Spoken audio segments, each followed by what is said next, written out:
Ayan po mga kababayan at nandito na naman po tayo sa ating podcast po. So ngayon kasama po natin, alright, ang pinaka-controversial po, ang pinakakalaban ng DDS. Hi mga DDS, hello! At laging sinusupalpal ang DDS. Let's welcome mga kababayan, Francis Balahura. Hi, hello guys! And also sa mga DDS dyan, huwag nyo akong kamahalin, huwag nyo akong katutukan. Tumuto kayo dun sa mga issue, wag sa akin. Kasi ang usapin dito is about the politics, about Sara, about impeachment, about the flood control, not about me. Kaya wag akong pagpokusan nyo. Ang pagpokusan nyo, yung mga issue. Di ba? Yes. Hindi Speaking ako. of issue ngayon, ang pinaka-controversial na issue natin, yung pinaka-sinungaling na mga 18 Marines na bayani sa mga DDS. Oo. Di ba? So, ito ngayon, kasi nagkaroon ng flood control, okay? Okay. Blue Ribbon Committee. Ngayon, si Senator Tulfo. Alright? So, Erwin Tulfo, mga kababayan. So, ngayon, mukhang inimbitahan sila. Tapos ngayon, mukhang hindi pumunta. Pero nakipag-press con doon sa loob ng opisina sa Senado ni Robin Padilla. Oo, exactly. So, anong masasabi niyo doon? Tapos, binawi din, nakasulat doon sa kanilang sinumpaang salaysay sa affidavit na nag-deliver sila kay Loren. Pero binawi. Aha. Oo. Ganon din dati, nag-blue ribbon sila ni Marcoleta, pero may lapses daw doon sa mga sinasabi. So, hindi tugma, hindi consistent ang kanilang sinasabi, kasinungalingan na sila ang witness, dapat sila mag-witness, bakit parang hindi sila yung witness? Hindi kasi kung totoo Ang masasabi nun? Oo. Kasi kung totoo talaga yung sinasabi ng 18 Marines at may presentasyon sila doon at may corroboration, ibig sabihin, dapat hindi sila nagkakamali. Hindi sila pwedeng magbanggit ng isang pangalan kasi mabibigat yung accusation eh. Nagdala ka ng pera, yung pera mong dinala, pera ng taong bayan yon, mabigat yon. Hindi pwedeng magkaroon ka ng pagkakamali doon. Hindi pwedeng sabihin mo na nagdala ka kay Loren Ligarda na mismong kasama mo pa si Saldico, tapos bigla mong babawiin. Oo. Hindi pwedeng ganon. Tsaka Hindi sinumpa ang salaysay eh. Exactly. So, Sinumpaan telling sa the truth, di ba? Mhm. So, hindi bawal ka magsinungaling. Iko-contempt ka talaga. Yes, totoo. At pwede kang magkakaso kasi nagparatang ka. Hindi pwedeng sasabihin mo na joke yan. Yes. Kasi sinumpaan mong salaysay yun. So, doon sa mga pangyayaring yon, kitang-kita pa lang na talagang ang 18 Marines talaga ay may kukonsidera na 18 Marites. Kasi imagine mo lahat ng binibitawan nila, siksik-liglig sa mga akusasyon. Pero kinukulang sila sa ebidensya. Kahit naman kasi sinong tao pwede mong ituro eh. 'Di ba? Pwede mo halimbawa Francis Balahura o ikaw RJ, pwede kitang ituro na nagpadala ako sa iyo ng maleta. Gawin na nating 10 o gawin na nating kahit ilan o trilyon ang dinala ko sa iyo. Hindi natin pwedeng basta paniwalaan 'yon. Pero hindi pwede tayong maging bingi doon. Pwede nating tutukan siya, pero dapat meron tayong batayan na matibay na ebidensya kasi mabigat yung akusasyon sa iyo. Nakaw 'yun eh. Kasi hindi mo pera 'yon. So, bawat binibitawan mo na salita, dapat may kalakip na ebidensya. Pero hindi namin sinasabi na sinungaling talaga ang 18 Marines. Masasabi lang namin sila na nagsisinungaling pag wala silang nailabas na ebidensya. Pero, kailangan nilang maglabas ng ebidensya. Ang mabigat dito, nung sila ay inimbita ni Tulfo, bakit sila ay pinipigilan ni Alan Peter Cayetano? Ayun lang. 'Di ba? Kasi, Gusto nila ng katotohanan, pero ewan ko. ayaw nila humarap. Ayaw nilang humarap. Pero ito yung pinakadahilan. Yun. Ito yung pinakadahilan kung bakit ayaw or pinipigilan ni Alan Peter Cayetano itong 18 Marines. Kasi may posibilidad na ipahamak lalo si Alan Peter Cayetano ng 18 Marines. Kaya niya pinipigilan kasi lahat ng sinasabi ng 18 Marines, kung mapapansin natin, di ba sinabi nga niya, Coach, sino ba si Coach? Sino si Coach? Di ba si Coach ni sino? Si Marcoleta, Coach.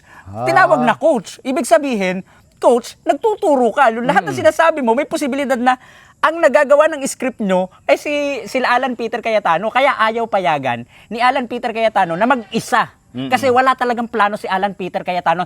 Takot siya kay Tulfo.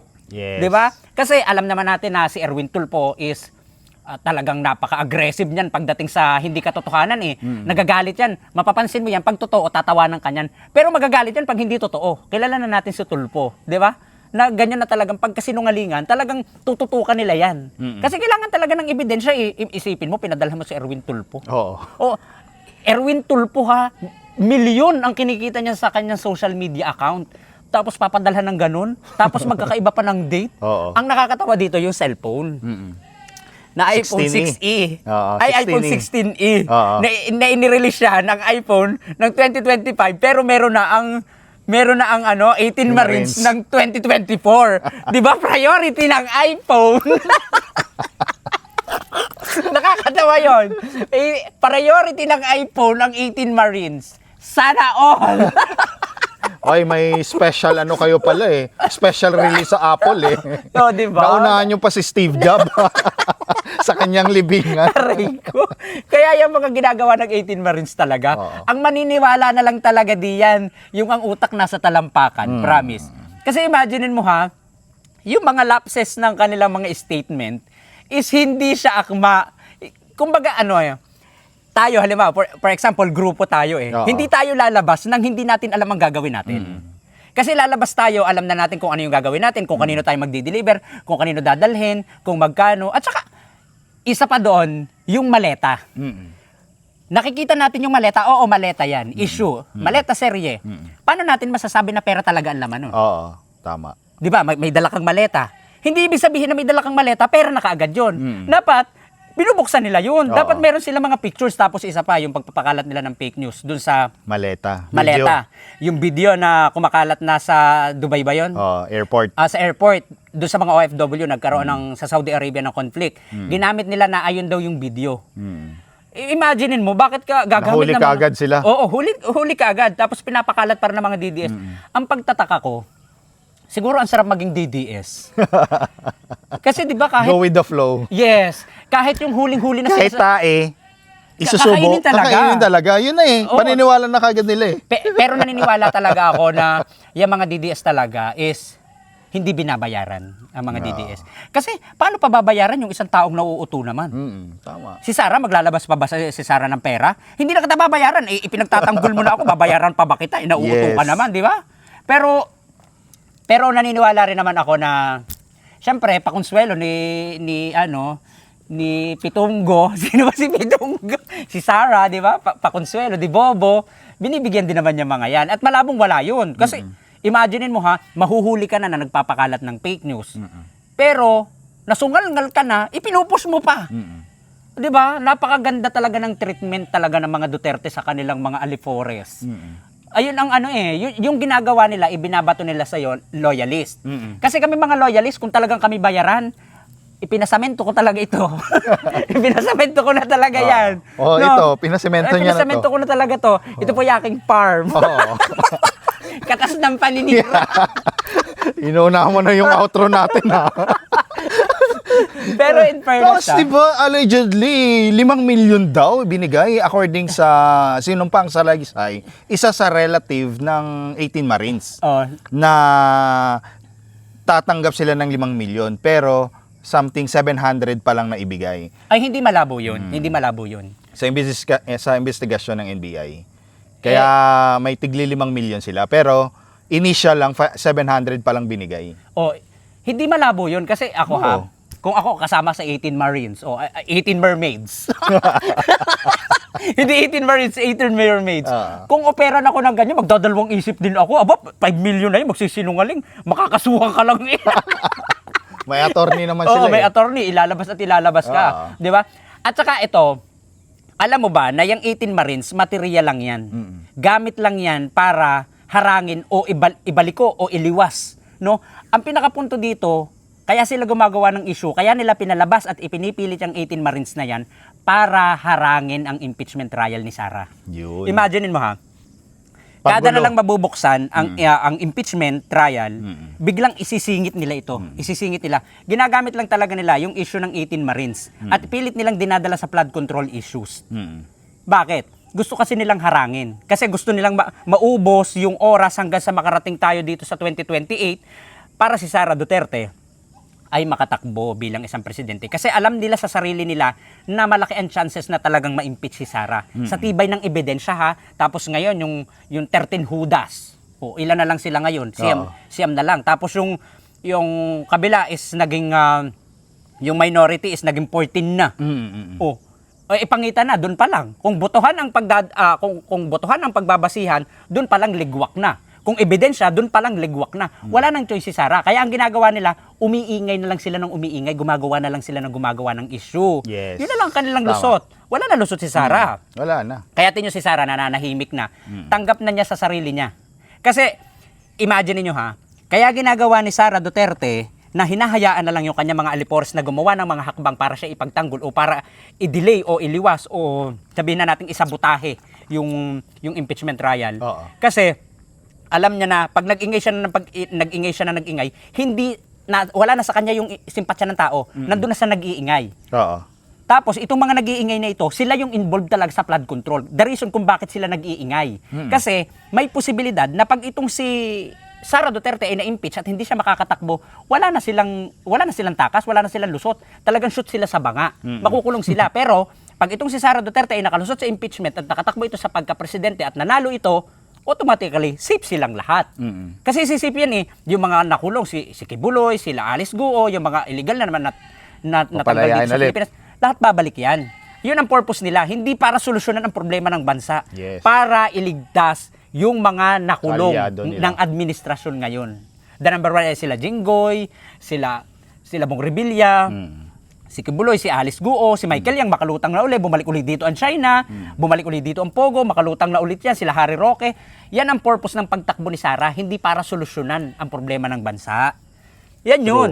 Kaya ang ating mga kababayan, syempre, pinagtatawanan na rin sila kasi syempre kung sino sa Blue Ribbon doon, no, na Cayetano Black, ang Blue Ribbon nila, may mga kaso din na plunder. Exactly. Tsaka involved sa flood control. Mhm. Dapat, kung katotohanan na sinasabi nila, dapat walang pangalan nila. Malinis sila sa flood Exactly. control. Kung sila pati ang hahawak nung Blue nung Ribbon. issue ng Blue Ribbon na yon, Ng Cayetano dapat hindi sila ang hahawak noon. Yes. Kasi imaginein mo ha, issue mo, may Oo. issue ka, napangalanan ka, involved ka, tapos ikaw pa rin ang maglilitis sa sarili mo.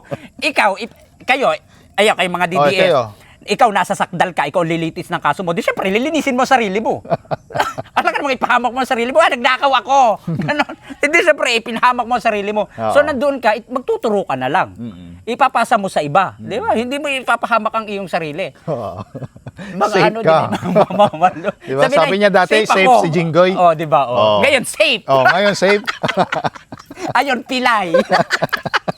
Sumakit bigla ang tuhod. Sumakit ang tuhod. Hindi Diyos ko po. na yung brace sa neck Oo. Ang uso ngayon Hindi kasi dati, Tuhod na ngayon, kay oo. Gloria, Oo. masyadong napaggamit na. Gamit Kaya na. tuhod na. naman. Pero nakakapagtaka rin ha. Ito si Chis Escudero, hindi ko naman sinasabi na bumaliktad si Chis Escudero. Kasi kilala ko naman si Chis Escudero talaga literally. Si Chis Escudero talaga ibinoto ko yan sa pagka-vice presidente noong 2016 ba yan? Nakakalaban niya si ano.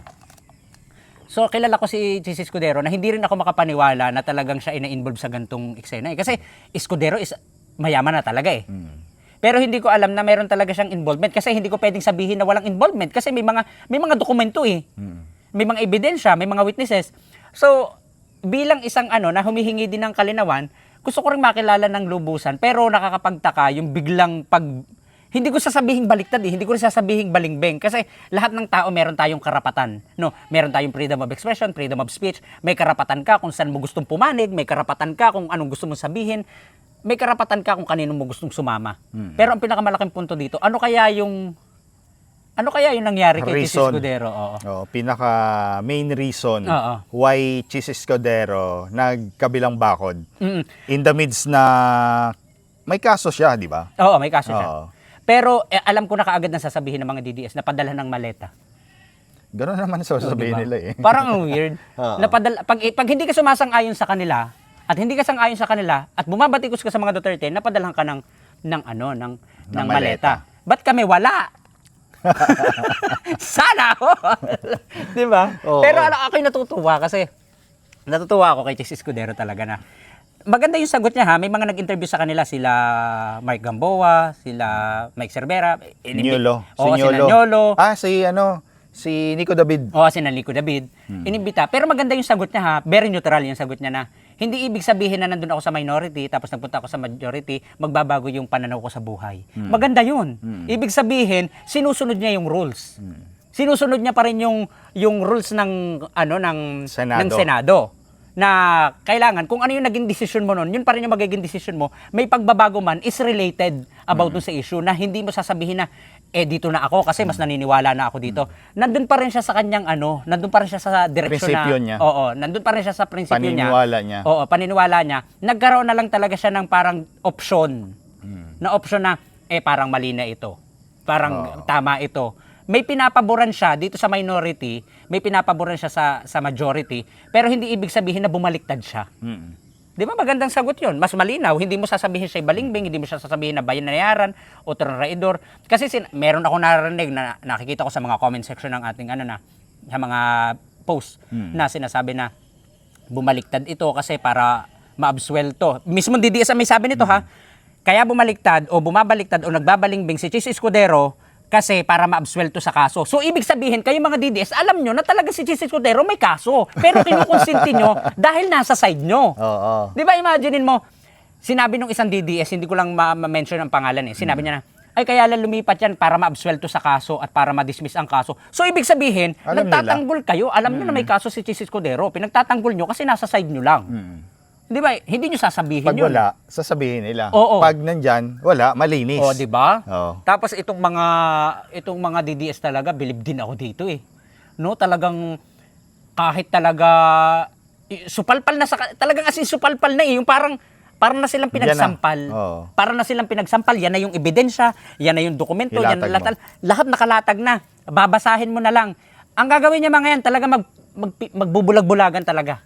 Magmimistula silang hindi marunong bumasa, bingi, pipi. Kahit nakahandusay na sa kanila yung mga ebidensya, hindi talaga sila magsasalita. Talagang, ang focus talaga nila, Sara. Yes. Ang nakakapagtaka nga Ako, ibinoto ko si Sara noong 2022. Oo. Tayo ng kampanya niyan Oo, 2022. Sinuportahan natin siya hanggang 2023. Tapos 2023, nagkaroon na ng lamat yung dalawang yan.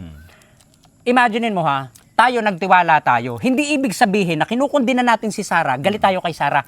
Hindi po kami galit kay Sara. Ayun ang paglilinaw Hindi kami galit kay Sara Duterte. Ang magiging ambag na lang namin sa kanya is kundinahin siya. Nagtiwala kami sa kanya, nag-expect kami ng magandang trabaho para sa kanya, hindi niya ginawa. So bilang isang nagtiwala sa kanya, kailangan namin siyang kondinahin. Kasi mali Kahit kay President pa ito mangyari, pag nakikita namin na mali ang ginagawa, ang pagkondina ay hindi ibig sabihin na galit ka. Ang pagkondina, may nakikita kang mali na gusto mong mabago.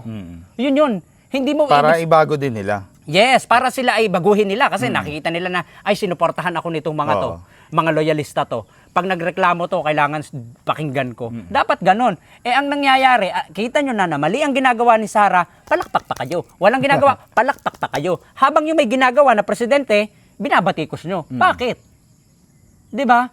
Ang mga politiko, nandyan sila para paglingkuran tayo. Hindi yung mga politiko nandyan para paglingkuran natin. Tayo ang prioridad niyan, hindi natin sila prioridad.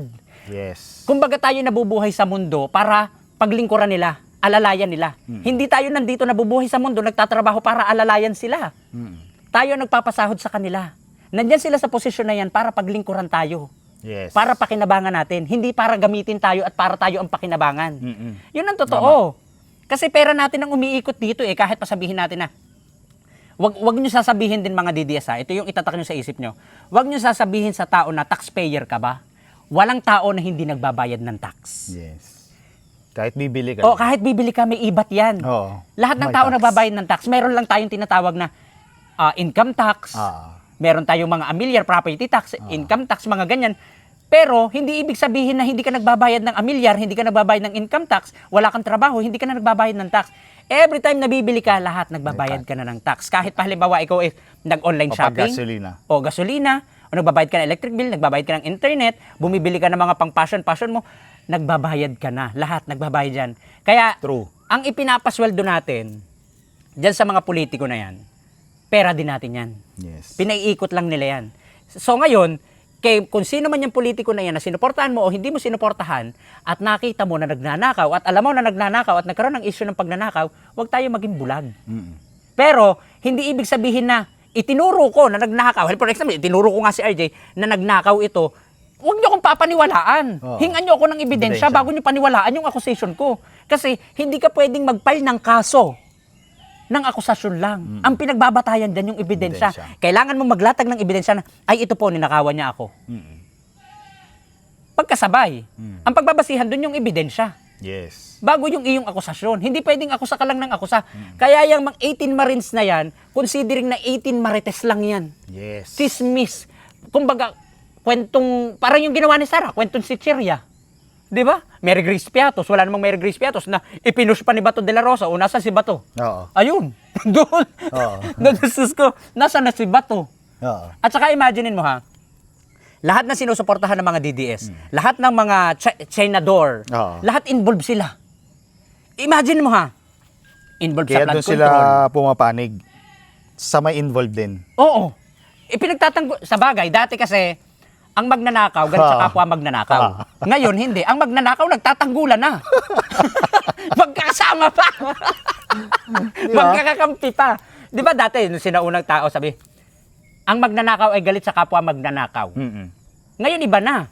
Ang magnanakaw, kakampi na ng magnanakaw. Oo. Tapos sasabihin, ang kapatid ng sinungaling ay kapatid ng magnanakaw. No! Mag-ama!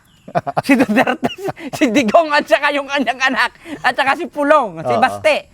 Oh, mag-aama, magpapamangkin. O, di ba? Oo. Mga Duterte sasabihin, ang kapatid ng magnanakaw, hindi magkapatid, mag-ama, mag-anak. Tapos imagine mo, tapos pinagpipilitan nila, magnanakaw ang mga Oo. Marcos. Eh, yung mga Duterte, nandyan na, nakalatag na ang ebidensya. Hindi. Ang dami na, no? Oo, ang dami na ng Hindi ebidensya. pa nagpapakita. At samantalang yung 30 years na, 30 years to 40 years na sinasabing magnanakaw hanggang ngayon, wala pang pa rin mapatunayan. Diyos ko. Kaya hindi na talaga ako naniniwala sa mga kwento-kwento lang. Na ano na ako sa talagang ebidensya muna. Kailangan patunay. Hindi kailangan ano eh. Pero sa bawat akusasyon, pwede mo siyang pakinggan. Pwede mo siyang bigyan ng way, pakinggan. Para patunayan. Pakinggan mo siya. Tasingan mo siya ng patunay. Hindi ka pwedeng maging bingi doon. Pero kailangan, sa bawat akusasyon, kailangan may nakalakip talaga yan na ebidensya. Yes. Hindi pwede kasing hindi pwedeng makonvict ang isang tao na nakabatay lang tayo sa akusasyon. Kasi kung ang susundin natin ay akusasyon, marami nang nakulong. Oo. Eh, kung akusasyon lang din naman ang pagbabasihan, eh di dapat kulong na si Sarah kasi sinabihan namin siya magnanakaw. Pero may kalakip na ebidensya yon. Di ba? Kung ang pagbabatayan natin ay bintang, ay pagbintangan na lang natin ang pagbintangan niya mga yan. Yes. At saka, ito pa isa mga DDS ha, huwag niyo sabihin na si Jinggoy ay pinagtripan lang. Wala pa man itong issue ng flood control at wala pa man itong issue ng impeachment. Baka hindi ka pa Si pinanganak. Jinggoy, baka hindi pa nga kayo pinapanganak. May kaso na si Jinggoy ng pagnanakaw. Kaya yung kay Bong Revilla at kay Jinggoy, nung pa yung panahon ni Pinoy. Hindi pa presidente si Digong, may pagnanakaw na yung mga yan. Nakulong sila nung panahon ni Pinoy. Oo. Nakalaya sila nung panahon ni Digong. Oh, alam mo At na. ngayon, natapos Alam mo ang influence of Duterte. Tapos ngayon, nakulong na naman. Makakalaya lang ulit sila pag influence ni Sara. Magpapalabas-pasok lang yan. Alam niyo na, mga kababayan, yan lang po yung flow. Kasi dapat proteksyonan ang mga kaalyado. Correct. Kasi Kaalyado nila ang makakapagligtas din sa kanila. Ginagamit talaga nila ang posisyon para protektahan sila sa kanilang mga katarantaduhan. Yan yun. So, ito din si Senator Robin, maganda naman yung simula niya eh. Kasi gusto niya talaga yung federalism na tinatawag. Pero ngayon wala eh. Kasi bahala na, basta Duterte daw siya eh. 'Di ba? Hindi, So ngayon parang protector na siya ng mga kay Bato, 'di ba? Sumakay sa sasakyan niya. Hindi kasi, Tapos ngayon, nag-press con yung 18 Marines sa sarili niyang opisina. exactly, oo. So, ano ba to? Ano ba to, Binoy? Protector ka na ba ng mga kriminal? Protector talaga yan. Oo. Kasi, kumbaga kumbaga si Robin namatay dati. Ang bumuhay dyan si Digong. Nakalaya lang yan, na pardon lang yan, absolute pardon, because of the influence of Duterte. So, ibig sabihin, parang namatay na kasi non-bailable yun eh. Oo. Kumbaga, life in prison yun. Kumbaga, namatay na si Robin, tapos binuhay lang siya ni Digong. So, ngayon, aso siya ni Digong. Oo. Yun So, nangyari. nagpakasenador siya, kasi, di ba sinabi niya nga, kaya sa tumakbo senador Oo. gawa ni Digong. Oo. So, naging senador siya at tumakbo siya ng pagiging senador not because of the Filipino people, because of Duterte. Doon niya parang ilalaan niya nga kanyang buhay. Kasi imaginein mo, parang namatay ka na. Parang, syempre, pag ikaw ay life in prison, nakakulong ka ng habang buhay. So ngayon, pag may tao, ito si Digong, ginamitan niya ng impluwensya, syempre magiging aso ka na niya. So ibig sabihin, doon pa lang, pinoprotektahan niya na si Digong. At yung pagiging kriminal ni Digong, parang sinasanto niya. Mm. So, ibig sabihin, lahat ng alipores ni Digong, santo Protektado rin, niya. poprotektahan niya din. Kaya nga- kakasuhan na siya. Oo, 'di ba? Kinasuhan siya ng obstruction of justice sa pagpoprotekta kay Bato. Yes. Tapos ngayon pinoprotektahan si lahat talaga ito si Robin Padilla talaga. Basta connected kay Duterte sa kanyang amo, poprotektahan niya 'yan. Yes. Ayun Kaya- ayun yung purpose niya, ng pagiging senador niya. Ginagamit nila ang kanilang posisyon to protektahan yung kanilang grupo. Yes. Pero napakaganda no, 'di ba no? Ang sarap maging DDS. Tapos, Tangina. syempre, dati, yun nga, sinuportahan si Sara. Maantig ka dun sa mga kampanya niya. Kasi marami daw nagsasabi sa kanya for president na kaso si BBM. So sabi niya doon sa mga interview niya, kung natandaan mo na hindi naman daw siya ganun sa kapangyarihan. So parang humble lang siya na hindi siya uwaw sa kapangyarihan. Parang Si ganun. Robin? Hindi, si Sara. Oo. So ngayon, siyempre, nakita natin, na-align natin ngayon na gusto nila pababain si BBM after 3 years, di ba? 2 years. Hindi kasi si Sara, Tapos gusto niya talaga maging presidente. Hindi kasi si Sara, Bob, imagine mo ha, kung titingnan natin si Sara, wala talaga siyang plano maging presidente. Oo. Yung mga nasa paligid niya lang. Mm. Yung parang may pumipilit sa kanya. Oo. Yung parang, imagine mo ha, Puppet. parang si Sara, busy lang. Oo. Pero yung may sigaw sa kanya, yung parang may sumisigaw sa kanya na, tumakbo kang presidente. Ganun. Kasi Sara, hindi yan tatakbo talaga na presidente. Imaginein mo, Oo. binibigyan ng trabaho, hindi nagagawa. Oo. Hindi marunong Diyos ko, mag-computer. Hindi marunong Hindi mag-computer. Tapos naging top ka pa sa naging top scorer ka pa. Yung average mo, 80%. Yung 79 yung kay Miriam Defensor. Sana all. Di ba? Tapos ang bobo-bobo Pero mo. ayaw makipagdebate. Oo, ayaw makipagdebate. Yung vice presidential. Oo, Tagalog na ang babasahin. Tagalog na ang Mali-mali pa. speech. Meron pang kodiko. Oo. Diyos ko po. Tapos sasabihin mo, tatakbong presidente, hindi pupunta si Sara sa alam niyang hindi niya kaya. Kumbaga, si Sara Duterte ay material na lamang. Kumbaga, tama din yung sinabi ni Percy, di ba yung namatay, si Percy na. Si BBM ay napapaligiran na ng sindikato. Kumbaga si Sara Duterte, wala nang choice. Siya na lang yung alay. Kumbaga siya na lang yung susunod na reyna. Wala na siyang pagpipilian, dapat magiging reyna ka. Ikaw yung magsasalba sa ating magsasalba sa ating samahan. Oo. Parang ganun. Ayun na lang si Sara. Pero kung si Sara itatanungin mo ng direkta, yung tao sa tao, hindi sasagot niya si Sara, anong gagawin yan? Di ba? Yan, wala na talaga siyang choice. Imagine mo, sino ba may hawak kay Sara? China, the number one. Oh, tapos siya mga sindikato ng mga pulboronic factory. Oh, 'di ba? Imagine mo nga yung pera nga na pumapasok sa account niya, 'di ba? Saan man gagaling 'yon? Oh, 'di ba? Ano natandaan mo na accomplishment ni Sara? Kasi tatakbo siyang presidente. Ang accomplishment ni Sara talaga nagpagawa ng mabuting kaibigan. Paano ako dun ha? Parang seryoso yun. Yung mabuting Totoo ba yun? kaibigan. Yung libro? Libro ba yun? Yung bundok na. Hindi, pero pinaka-accomplishment ni Sara, masasabi natin na accomplishment siya, nakapagbigay nga siya ng books. Nakapagtanim siya ng mga tree planting. Tapos nakapagbigay din siya ng mga primordial. Di ba? Imagine mo hinahanapan ko nga, imagine mo, ito mag-highlights lang tayo kay Leni Robredo. I'm not supporting Leni Robredo, no? Pero, tignan natin, balikan natin yung 2016 to 2022. Si Leni Robredo, gumawa Kahit ng walang hakbang. budget. Oo, kahit walang budget, meron siyang pabahay. Kahit pa masasabi natin na nagbigay ng nipahat, o Coco Lumber, meron siyang ginawa para sa tao. Pero imagine mo, nasaan ang pabahay ni Digong? Pero may build program siya, ha? Pero sa build Iba kasi thinking ni iba kasi thinking ni President Marcos Oo. Kasi yung build naman, naka-base naman yan kay Apo Lakay ng mga blueprint. Yes, exactly. Tapos, tinuloy niya lang naman kung anong magandang nagawa ni Pinoy dati sa privatization. Walang plano si Duterte. Oo. Kinuha niya lang talaga Kinuha yung lang blueprint. talaga, oo. The reason kung bakit nagalit sa kanya lang Dilawan, di ba? Nagalit yung Dilawan sa kanya Kasi naka-credit sa kanya. Oo. Kasi naka-credit sa kanya yung nasa build blueprint. na yan, oo.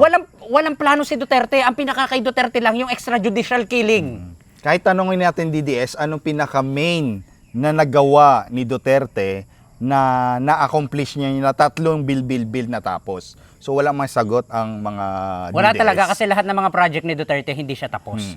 Actually lahat, yung mga natapos ni Duterte na kiniklaim ng mga Duterte, na kiniklaim ng mga Duterte, lahat yon kay Pinoy. Na hindi pa mismong kay Pinoy yon. Oo. Sa mas nauna pa kay Pinoy. Sino ba? Sinundan ni Pinoy? Si Gloria. Si Gloria. Si Gloria. Lahat ng mga project Yung na mga natapos train nung term, system na yan. pero never kinlaim ni Pinoy. Oo, never never kinlaim ng mga Aquino na yung mga project nung natapos nung panahon ni Pinoy, kinlaim ni Pinoy. Hindi niya kinlaim. Pero si Duterte, yung mga project na sinimula ni Pinoy na natapos sa termino ni Duterte, kinlaim lahat.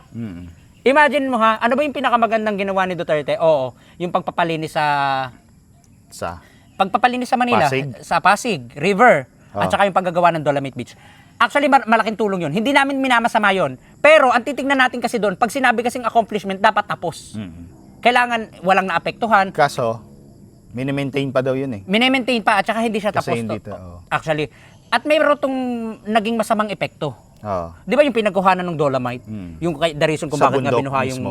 yung Cebu. Oo. Dapat kasi, pag sinabi nating accomplishment at successful project or infrastructure, kailangan kasi walang naapektuhan. Parang EJK din yan eh. Hindi natin Sustainable pwedeng development. Oh yes, hindi natin pwedeng sabihin na maganda. Oo, may magandang nangyari during the war on drugs. May mga taong natakot. Pero iba kasi yung may mga taong naging sinasabi nila na natakot. Oo, nandun tayo sa takot. Pero yung sasabihin natin na nagkaroon ng disiplina, wala. Oo. Iba kasi yung disiplina sa takot eh. Merong mga tao na natakot. Sino ba yung mga natakot? Yung mga taong mga inosente. Natakot sila na may posibilidad na sila ay madamay. Oo. May posibilidad na sila ay mapagdiskitaan. Yun Kasi na nga, that time, nadamay na nga. nadamay. Mga inosente, mga bata. Hindi siya disiplina. Yes. Ang tawag doon takot. So, ibig sabihin, hindi siya successful. Kasi kung successful yun, walang nadamay na inosente. Tsaka isipin na nila, sabi niya, 3 to 6 months, drug-free na Philippines. Oy. Pero, ang nangyari, Ito ha, yung pinanggalingan 6 ko na, years. pinanggalingan Oh, ko ayan. na bayan. Ang sabi ni Duterte, kasi doon sa pinanggalingan kong bayan, sabihin mo, 6 months, uubusin mo? Diyos ko, malabo mo mangyari. Paano mo mauubos? Eh, nagtatampisaw sa iyo si Richard Chen, si Michael Yang, si Peter Lim, nakakalabas-pasok sa Malacanang. Yung mga drug lord nagtatampisaw sa tabi mo. Tapos ang ginugurgur mo, yung mga squatters area na Yes. mga user. So bakit, ang tanong dito, bakit user? walang malaking isda. Oh yes, walang malaking isda. Bakit mga user ang dinidiskita niya? Kasi Oo. wala kang income dun eh. Oo.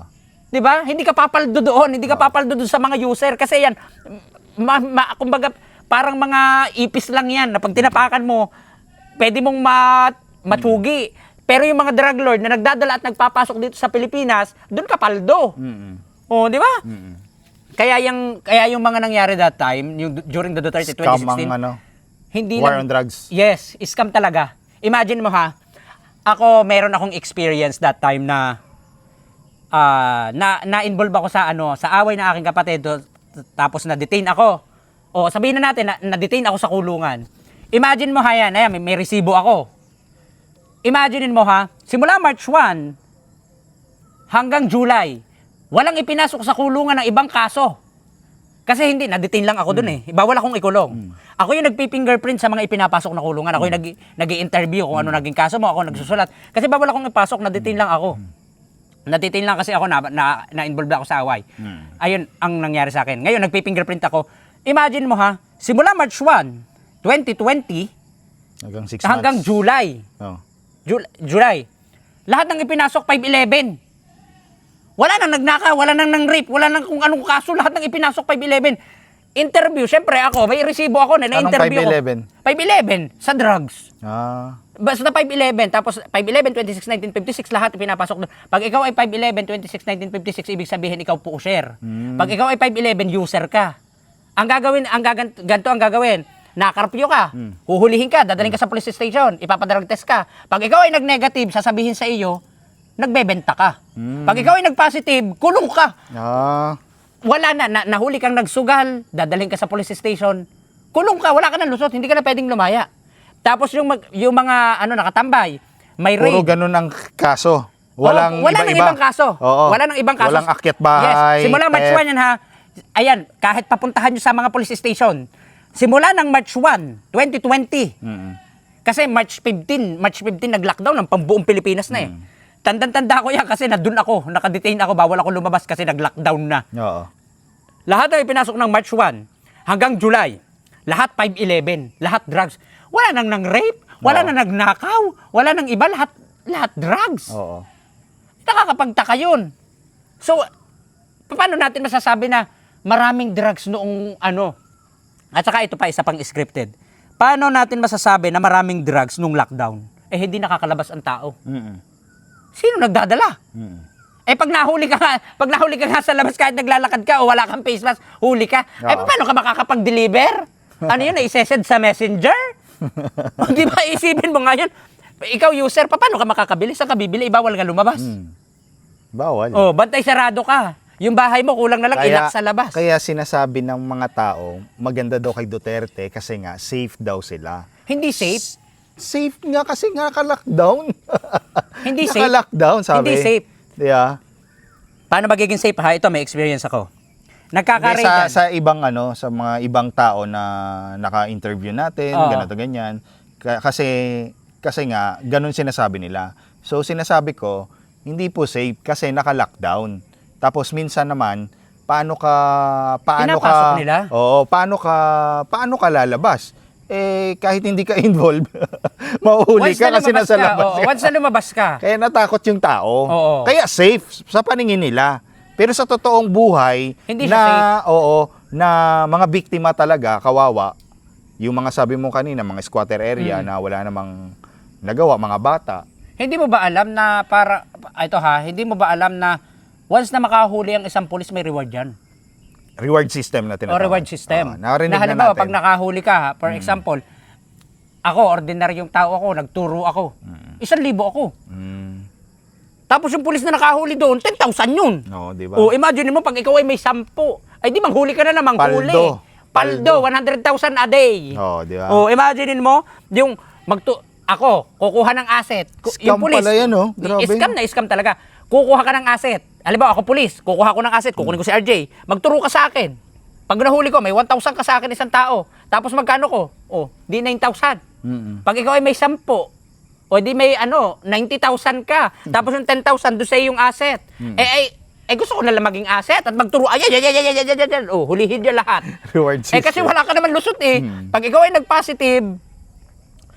nag-positive, diretso kulong. Pag ikaw ay nag-negative, magbibenta ka. Oo. Wala kang lulusutan. Oo. Oh, anong choice mo? Yun pala talaga yung Kaya ang nangyari. mga tao, safe talaga, sa bahay ka na lang. Diyos ko, kahit mamatay ka sa gutom. Oh, di ba? Sa bahay ka na lang. Kaya yung mga nangyayari ngayon, talaga, simula pa lang ng 2016 hanggang ngayon, yung mga paeklat at mga paek-ek lang mga Duterteng yan, yun at yun pa rin ang gusto nilang mangyari. Yun nga lang, hindi sila sinuwerte kay PBBM na kinakala nila na kaya nilang pasunurin si PBBM. Hindi sila kukonsintihin. Di ba? Kasi iba kasi ang frequency pag ikay mabuti tsaka masama eh. Exactly. Kumbaga, hindi kayo magtutugma. Mhm. Kasi kung gusto yun ng masama, ayaw talaga ng mabuti eh. Mhm. So, magkakalaban sila. Di ba? Kasi nalalaman kasi natin, nag-join force sila para sa mabuti, ikakaunlad ng bagong Pilipinas.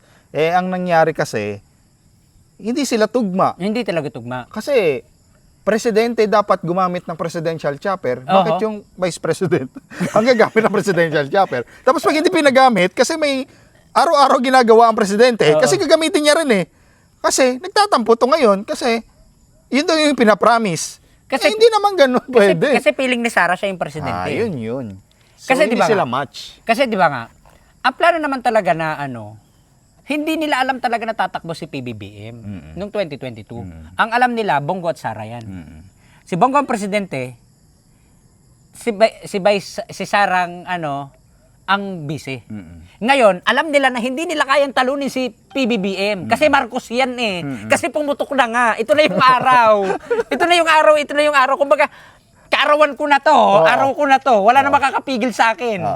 Kita mo, ang dami na naging balakid, nakatakbo pa rin si PBBM. Wala namang ginawang hakbang ang mga Duterte para tulungan si Marcos. Pero may ginawang hakbang ang mga Marcos para tulungan ang mga Duterte from the beginning, kahit noong 2016.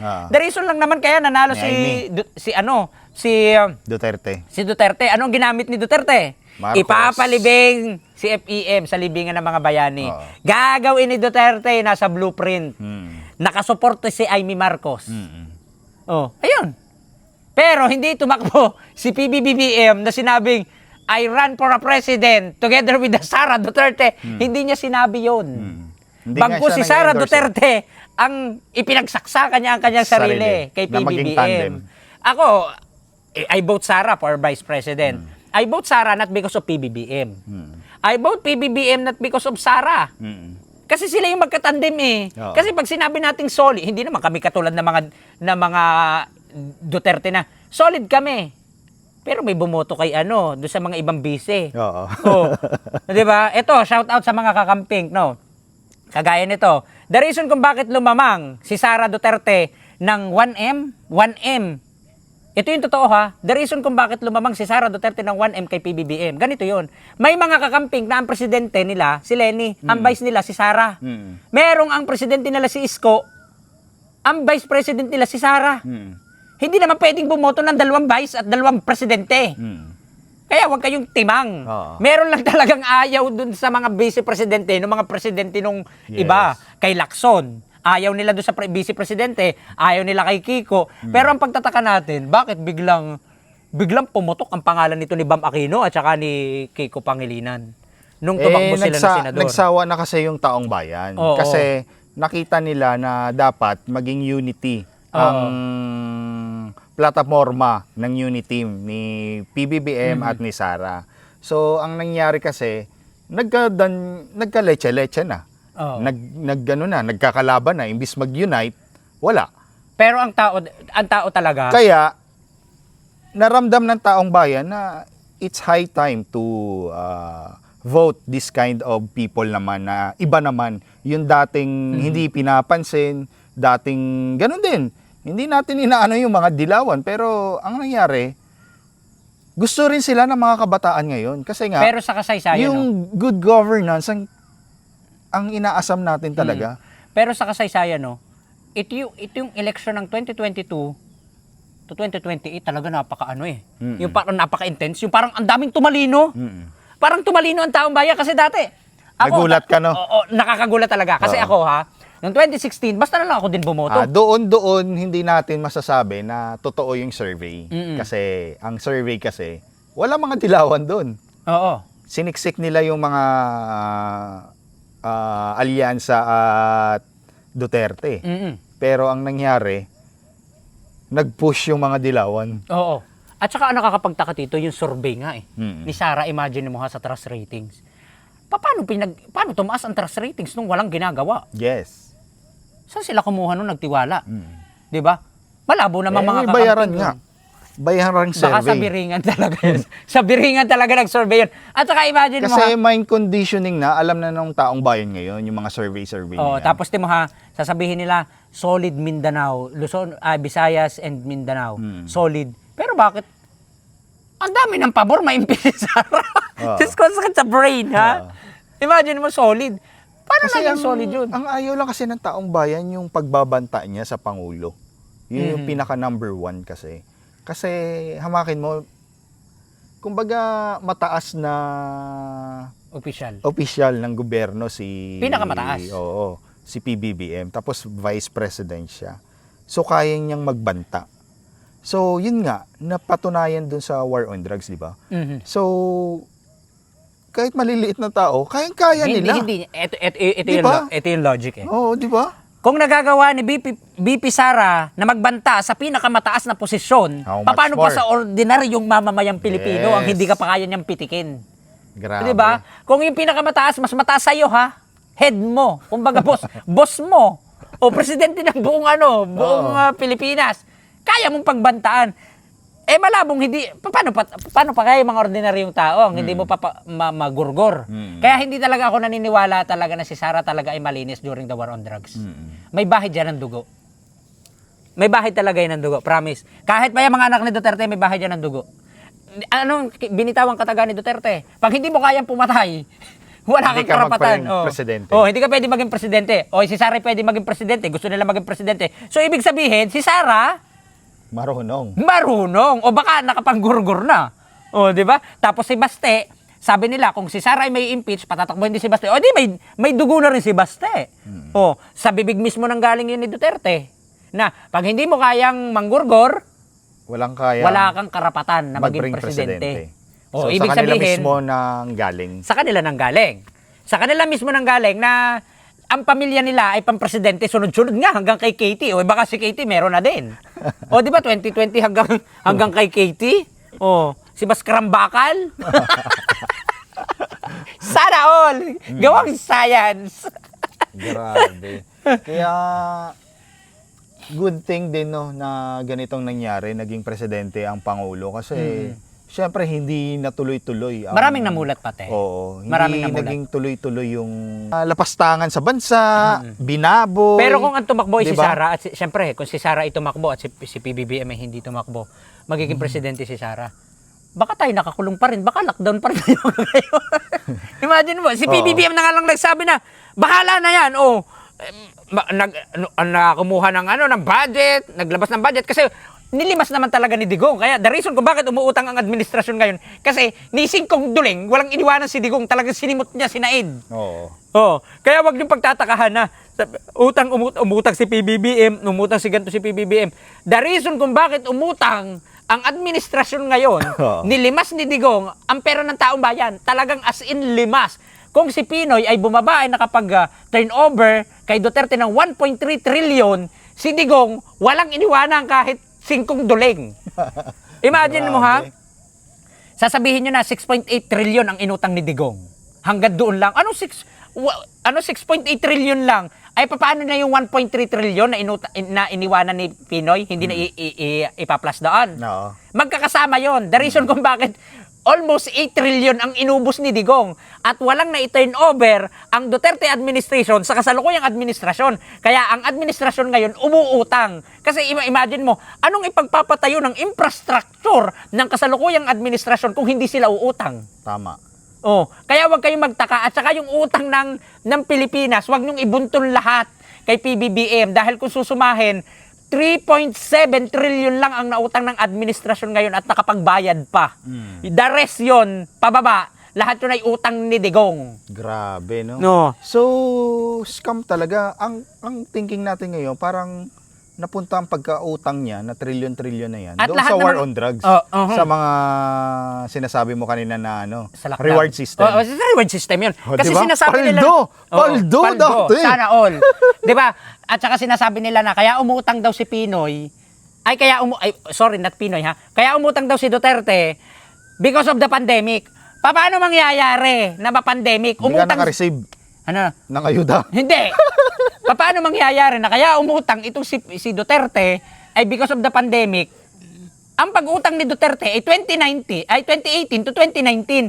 Ang lockdown 2020, nauna yung pag-utang tapos yung lockdown. Paano nangyari yun? Tapos sinabi pa na War on drugs oo, nga. sinabi pa ng mga DDS na ginamit daw sa lockdown ay naubos daw sa pandemic. Ay ang mismong PhilHealth na nagsabi na 600 billion lang ang nagamit ng pandemic. Kasi napapunta yung iba. Grabe, trillion, O, no? di ba? Tapos yung mga project na napatapos sa Duterte administration, lahat yun may pondo. Oo. Tapos may pondo pinunduhan na. ulit. Tapos Patong-patong na pondo. yung iba, funded by China din. Yes, funded by China, iniutang sa China, wala ginawang collateral. Saan napunta, no? Ay, doon, sa... doon! Sumakit banks natin dito. Di ba? Kung isipin natin, saan papunta ba ang pera? Trillion yun. Kung yung billion nga Oo hinahabol. yung mga ibang bridge dito sa Metro Manila, Diyos, funded by China eh. Pero may tunog ako ha. Itong kilala mo naman siguro si Kibuloy. Si Kibuloy ay material lang. Kaya zero tax. Oo, zero tax. Lahat ng property ni Kibuloy ay doon. pala. Doon. May World Bank pala sila. Yes. Kumbaga Yes. doon lang, Ginamit, may puppet lang. parang puppet lang yan. Oo. Kasi Na- may church siya eh. Oo, may church. Kasi Zero. imagine mo ha, magandang business yun. Mag-church kayo. Pag kayo may sindikato, mag-church kayo para wala kayong tax, hindi kayo pwedeng silipin, hindi pwedeng kayong i-audit, hindi kayo pwedeng ganyan silipin. So, sinasabi mo, allegedly, parang ganon. yung property nila doon, sa kanya na rin? Yeah. Oy! Puti nga. Diba? Grabe yung ano. Sana all! Allegedly, ha? Diba? Kasi may possibility, Kasi di ba ano naman doon nung nag-hearing, nasabi niya, pag nakulong siya, parang magte-take over si Digong. Si Digong yung... Digong yung pagkakatiwalaan niya. Oo, na Pero mga hindi ano pa niya. niya hindi niya pa na-pinpoint na ibalik ko na lang kay Digong. Ganun pala yun. Iyo naman niya. Oh, di ba? Ganun pala yun. Ganun yun. Kaya wag kayong Kaya malito. pala, nalabas mismo sa bibig niya yun, ha? Oo. Hindi yun ano, ha? Hindi yung chismis, hindi yung chika. Oo. Na mismong si Kibuloy, Pag na pag siya'y nakulong daw nakulong, siya, oo. lahat ng kanyang property, ibibigay niya kay Digong. Malabo yun! Di ba? Wala bang kamag-anak si Kibuloy? Oo. Na para doon niya ibigay sa kamag-anak niya? Bakit kay Digong? Isa lang ibig sabihin Or nun. sa sunod na ranggo sa church niya, di ba? Oo. Yung magmana. Diyos ko, pwede... ganito Sa lang ang ibig sabihin nun. vice president. Oh, iyon na. Oo. Ay, Diyos grabe. ko. Ganun palang sindikato. Oh, ganun, ang sindikato. Kaya, pag ikaw ay magnanakaw at wala kang mapapagdalahan ng iyong pagnanakaw, magtayo ka ng church. Kasi hindi yan pwede silipin. Oh, di ba? Yung property mo nakapangalan sa Jesus Chenny Lin. Oh, nakalagay diyan Jesus Chenny Lin. Wala naman nakalagay diyan na may nakalagay lang diyan kung sino yung pastor. Wala naman nakalagay diyan na kung sinong owner. Oh, hindi ba sisilip? Ay gaano ba kalaki ang pera nito? O magpatayo ka lang. Imagine mo ano yung Kasi pinatayo niya. separation of church di ba? Oo. Ano ba gaano ba kalaki ng ano na nga bang nangyari dun sa pinatayo ni Kibuloy na Kingdom ni Ayun Kibuloy? na, tapos na yun. Doon nga siya nag-underground Nagpatayo ng Oo. underground. Imagine mo, Pero alam mo yung sinabi nila na may mga gold bars daw doon bago na sa detect. ilalim. Kaya lumabas daw siya. Kaya nga itong Yun yung si... chismis na sabi-sabi nila nung hinuli siya. Pero alam mo, dapat kunin niya ng gobyerno eh. No, dapat pakinabangan niya ng gobyerno. Ibalik sa gobyerno yan. Kasi hindi ako naniniwala talaga na galing yan sa tao. Kasi Galing yan sa gobyerno. Konti lang naman yung ano niya mga alipores Disipulo. niya. Oo. Disipulo. Alipores. Di ba parang konti lang naman mga membro noon? Oo, yung mga bayan lang doon lang nag-rally. sa Davao. Sa Davao lang. Oo, Wala naman yan dito. Oo. Wala naman sa Maynila na ganan. Hindi naman nila mapuno yung luneta. Oo. Imagine mo ginamit Ano yun, mag-aambag sila doon? Magkano yung arena nila? Pero basta hindi ako naniniwala talaga kay Digong. Diba? Na mas naniniwala talaga ako na yung itong si Kibuloy talaga ay alipores lang talaga ni Duterte. Doon naniniwala ako. Ito ay base sa aking paniniwala Hindi ko sinabing paniwalaan niyo ako, pero naniniwala ako na talagang itong si Kibuloy ay material lang ni Duterte. Kasi imagine mo, saan ba nagsimula si Narinig ko nga Kibuloy? yan na sinabi niya. Saan ba nagsimula Duterte. si Kibuloy? Davao. O sa Davao. Si Davao is malapit sa mga Duterte. Saan ba? Hindi Diyos ko, siya dadami ang doon kung Kibuloy. hindi Kibuloy, hindi naman mayaman ang Kibuloy. Parang mga mangyan lang yan. Oo. Mga mangyan, mga taong bundok. Diyos ko. Kumbaga parang bihisan lang yan, bihisan. Tapos bigla kayo yumaman. Mas kulang na lang, magpatayo ka ng isang ganyan. Saan mo kinuha yun? Di ba? Saan ka ng limos? Nagnakaw ka ba? Pera na lang. Meron din akong ito, meron parang ang nabuo sa isip ko na. Hindi kaya ito si Kibuloy ay talagang dikit na rin sa mga sindikato. Nako po. Oh, di ba? Ayun ay sa isip ko lang. Hindi ko sinasabi. Parang nabubuo lang sa isip Tsaka natin. wala siyang anak Wala siya. Parang single siya Siyempre nga, merong child abuse. Ikaw, Kaso oo, may child abuse. Pa iba-ibang Human trafficking. Oh, meron Ang galing ni Risa halay. nun. Contiveros na niya. Napakulong niya pa. Oo. Kaya guys, Dapat na ma-impeach. dapat na talaga ma-impeach si Sara. Para maging peaceful na tayo. Pilipinas. Yes. Ang kuwang ko dito. Kasi, yan lang talaga. Kasi pagkatapos niyan, kasi kaya nga nagkagulong Senado kasi kaalyado nila ngayon, kung ma-impeach yan, wala na silang proprotektahan, edi maging matiwasay na, go with the flow na. Ang daming sinasabi naman ng mga senador na DDS, ang dami daw nagugutom, ang dami daw Sila yung hindi nagugutom. nakabayad ng mga bill sa hospital. So bakit hindi yung paglaanan nila ng pansin Hindi sila na para nagugutom. maamendahan, para matuloy-tuloy ang programa diyan sa Senado? Sila naman talaga, alam mo, yung mga diba? DDS na talagang gutom. Mm-mm. Gutom sa atensyon at aruga. Bakit? Sumara na lang sila ng sumara kahit pinapakinabang. Imagine mo kung isa kang taong matino, bakit kailangan mong batikusin yung isang taong inaasahan mo? Mm. Di ba, umaasa ka sa gobyerno, umaasa ka kay PBBM. Dapat, kung sino yung sinusuportahan mo, doon ka humingi. Mm. Di ba?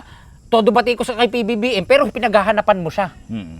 kahit natutulungan ka na at kahit nakikinabang kayo, batikos ka pa rin ng batikos. Habang yung hindi mo pinakikinabangan, suporta ka ng suporta. Parang ang hirap noon. Di ba pinakikinabangan mo ang administrasyon ngayon? Yes. Huwag sabihin hindi. Pinapakinabangan mo yan. Kahit sa ospital, sa pagkain, sa presyo ng gasolina, lahat na maintain. No, pinapakinabangan mo ang administrasyon. Hindi mo pwedeng sabihin hindi. Pero yung taong hindi mo pinakikinabangan, todo palakpak ka. Parang, saan ka may sakit? Di ba sa ulo? Sa utak. Sa utak ka may sakit. Imaginein mo, ang pinakikinabangan mo, ang daloy ng nangyayari sa Pilipinas, yan ay sa kagustuhan ng presidente at sa pagtatrabaho ng presidente. At habang yung sinusuportahan mo ay walang pakinabang at ginagamit ka na para isungal-ngal at ipanalag ng ipanalag, kayo mga DDS, tuwan-tuwa naman kayo na sasabihin ni Sara na, salamat mga DDS sa pagsuporta sa akin. Hanggang doon lang, tuwa na kayo noon. Hindi nyo alam na bawat pagsasalita ni Sara ng ganoon, inuuto kayo. Imaginein mo, ginagawa kayong pananggalang. Yung mga katanungan sa kanya na dapat siya ang sumasagot, kayo yung napapahiya. Oo. Di ba? Tanongin namin kayo, bakit si Sara ay deserve na maging presidente 2028? Hindi naman pwedeng sabihin, marami siyang nagawa. Ano yung nagawa? Basta marami siyang nagawa. Hindi sagot yung maraming nagawa. Kailangan specific. Oo. Hindi pwedeng gawing pananggalang na si Sara ay magaling. Kasi pag sinabi mo ang isang tao ay magaling, dapat saan siya magaling? Pwedeng magaling magluto, magaling magdadakdak, magaling magsasalita. Dapat specific. Hindi pwedeng sabihin mo lang na si Sara ay magaling. Yes. Yun din yung sinasabi nila. Dapat, ang nangyari kasi, kung gusto talaga nila ng kabutihan, gustong kaunlaran sa Pilipinas, gusto talaga maging boom ang Philippines, gusto talaga natin na umasenso ang Pilipinas.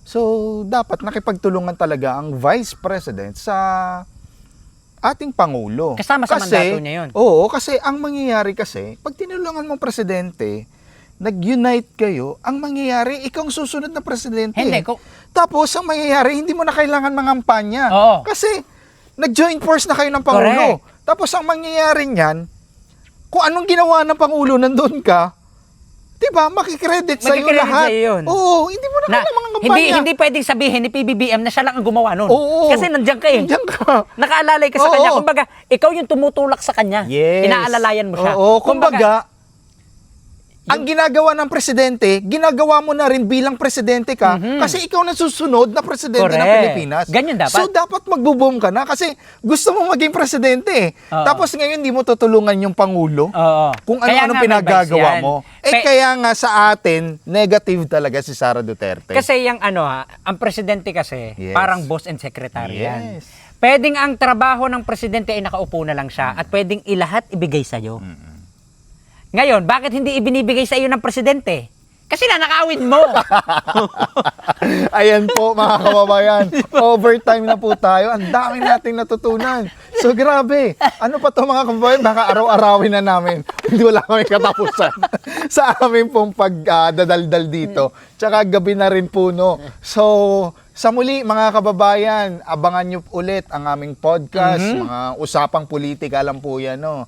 Allegedly, patanong, kung may totoo man yan, sinasabi din po nila yan. Isa-search nyo na lang. No? So, yan po sa muli. Kita-kits po tayo sa ating podcast. Ayan At syempre, nandito tayo sa farm po ni Francis Balahura. Maraming salamat po. Ayan. At ito yung ano tawag dito? Yung farm mo. Ito yung bunga ng Paninira!